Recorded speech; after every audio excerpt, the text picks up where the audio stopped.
shall begin our history of King Arthur by giving those particulars of his life which appear to rest on historical evidence, and then proceed to record those legends concerning him which form the earliest portion of British literature. Arthur was a prince of the tribe of Britons called Silures, whose country was South Wales, the son of Uther, named Pendragon, a title given to an elective sovereign, paramount over the many kings of Britain. He appears to have commenced his martial career about the year 500, and was raised to the Pendragonship about 10 years later. He is said to have gained 12 victories over the Saxons. The most important of them was that of Badon, by some supposed to be Bath, by others Berkshire. This was the last of his battles with the Saxons, and checked their progress so effectually that Arthur experienced no more annoyances from them, and reigned in peace until the revolt of his nephew Modred 20 years later, which led to the fatal battle of Camlan in Cornwall in 542. Modred was slain, and Arthur, mortally wounded, was conveyed by sea to Glastonbury, where he died and was buried. Tradition preserved the memory of the place of his interment within the abbey, as we are told by Giraldus Cambrensis, who was present when the grave was opened by command of Henry II about 1150, and saw the bones and sword of the monarch, and a leaden cross let into his tombstone with the inscription in rude Roman letters, "Here lies buried the famous King Arthur in the island Avalonia." This story has been elegantly versified by Warton. A popular traditional belief was long entertained among the Britons that Arthur was not dead, but had been carried off to be healed of his wounds in Fairyland, and that he would reappear to avenge his countrymen and reinstate them in the sovereignty of Britain. In Warton's Ode, a bard relates to King Henry the traditional story of Arthur's death, and closes with these lines: "Yet in vain a Paynim foe, armed with fate the mighty blow, for when he fell, the elfin queen, all in secret and unseen, ere the fainting hero threw her mantle of ambrosial blue, and bade her spirits bear him far in Merlin's agate axled car, to her green isles enamelled steep, far in the navel of the deep, ere his wounds she sprinkled dew from flowers that in Arabia grew. There he reigns a mighty king, thence to Britain shall return, if right prophetic rolls I learn, born on victory's spreading bloom, his ancient sceptre to resume, his knightly table to restore, and brave the tournaments of yore." After this narration, another bard came forward, who recited a different story. When Arthur bowed his haughty crest, no princess veiled in azure vest snatched him by Merlin's powerful spell, in groves of golden bliss to dwell. But when he fell with winged speed, his champions on a milk-white steed from the battle's hurricane bore him to Joseph's towered fane, in the fair vale of Avalon, there with chained orison, and the long blaze of tapers clear, the stoled fathers met the bier, through the dim aisles in order dread, of martial woe the chief they led, and deep entombed in holy ground, before the altar's solemn bound. It must not be concealed that the very existence of Arthur has been denied by some. Milton says of him, as to Arthur, more renowned in songs and romances than in true stories, who he was, and whether ever any such reigned in Britain hath been doubted heretofore, and may again.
misfortune he was killed by his subjects, and the traitor Vortigern chosen in his place. Vortigern was soon after defeated in a great battle by Uther and Pendragon, the surviving brothers of Moins, and Pendragon ascended the throne. This prince had great confidence in the wisdom of Merlin and made him his chief adviser. About this time, a dreadful war arose between the Saxons and Britons. Merlin obliged the royal brothers to swear fidelity to each other, but predicted that one of them must fall in the first battle. The Saxons were routed, and Pendragon, being slain, was succeeded by Uther, who now assumed, in addition to his own name, the appellation of Pendragon. Merlin still continued a favourite counsellor. At the request of Uther, he transported by magic art enormous stones from Ireland to form the sepulchre of Pendragon. These stones constitute the monument now called Stonehenge on Salisbury Plain. Merlin next proceeded to Carlisle to prepare the Round Table, at which he seated an assemblage of the great nobles of the country. The companions admitted to this high order were bound by oath to assist each other at the hazard of their own lives, to attempt singly the most perilous adventures, to lead when necessary a life of monastic solitude, to fly to arms at the first summons, and never to retire from battle till they had defeated the enemy, unless night intervened and separated the combatants. Soon after this institution, the king invited all his barons to the celebration of a great festival, which he proposed holding annually at Carlisle. As the knights had obtained the sovereign's permission to bring their ladies along with them, the beautiful Isherne, accompanied by her husband Gorwa, Duke of Tintagel, to one of these anniversaries, the king became deeply enamoured of the Duchess and disclosed his passion, but Isherne repelled his advances and revealed his solicitations to her husband. On hearing this, the Duke instantly removed from court with Isherne, and without taking leave of Uther. The king complained to his council of this want of duty, and they decided that the Duke should be summoned to court, and, if refractory, should be treated as a rebel. As he refused to obey the citation, the king carried war into the estates of his vassal and besieged him in the strong castle of Tintagel. Merlin transformed the king into the likeness of Gorwa, and enabled him to have many stolen interviews with Isherne. At length the Duke was killed in battle, and the king espoused Isherne. From this union sprang Arthur, who succeeded his father Uther upon the throne. This section is called Arthur, Chosen King. Arthur, though only 15 years old at his father's death, was elected king at a general meeting of the nobles. It was not done without opposition, but there were many ambitious competitors. But Bishop Bryce, a person of great sanctity, on Christmas Eve addressed the assembly and represented that it would well become them at that solemn season to put up their prayers for some token which should manifest the intentions of Providence respecting their future sovereign. This was done, and with such success that the service was scarcely ended when a miraculous stone was discovered before the church door, and in the stone was firmly fixed a sword with the following words engraven on its hilt: I am hight Excalibur, unto a king for Tresor. Bishop Bryce, after exhorting the assembly to offer up their thanksgiving for this signal miracle, proposed a law that whoever should be able to draw out the sword from the stone should be acknowledged as sovereign of the Britons, and his proposal was decreed by general acclamation. The tributary kings of Uther and the most famous knights successively put their strength to the proof, but the miraculous sword resisted all their efforts.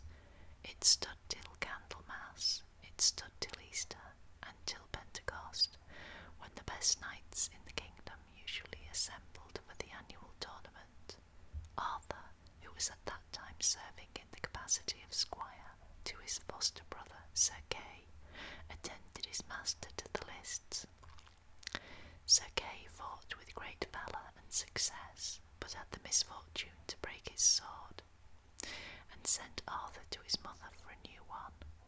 Arthur hastened home, but did not find the lady, but having observed in the church a sword sticking in a stone, he galloped to the place, drew out the sword with great ease, and delivered it to his master.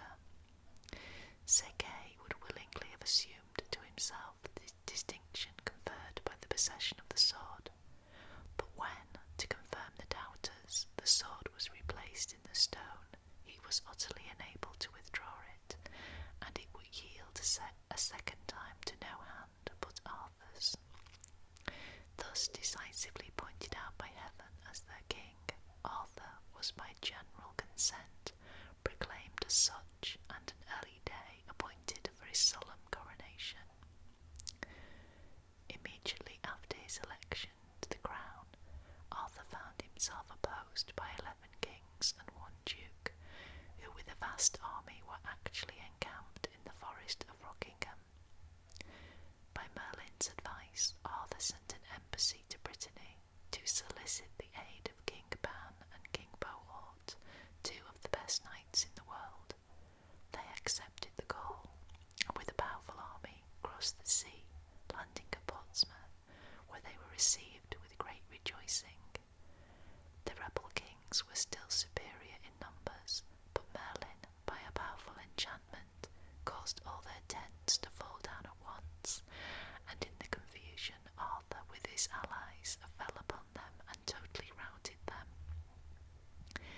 After defeating the rebels, Arthur took the field against the Saxons. As they were too strong for him unaided, he sent an embassy to Armorica, beseeching the assistance of Hoel, who soon after brought over an army to his aid. The 2 kings joined their forces and sought the enemy whom they met, and both sides prepared for a decisive engagement. Arthur himself, as Geoffrey of Monmouth relates, dressed in a breastplate worthy of so great a king, places on his head a golden helmet engraved with the semblance of a dragon. Over his shoulders he throws his shield called Brywen, on which a picture of the Holy Virgin constantly recalled her to his memory. Girt with Caliburn, a most excellent sword, and fabricated in the Isle of Avalon, he graces his right hand with the lance named Ron. This was a long and broad spear, well contrived for slaughter. After a severe conflict, Arthur, calling on the name of the Virgin, rushes into the midst of his enemies and destroys multitudes of them with the formidable Caliburn, and puts the rest to flight. Hoel, being detained by sickness, took no part in this battle. This is called the victory of Mount Badon, and however disguised by fable, it is regarded by historians as a real event. The feats performed by Arthur at the Battle of Badon Mount are thus celebrated in Drayton's verse. They sung how he himself at Badon bore that day, when at the glorious goal his British sceptre lay. 2 days together how the battle strongly stood, Pendragon's worthy son who waded there in blood. 3 Saxon songs slew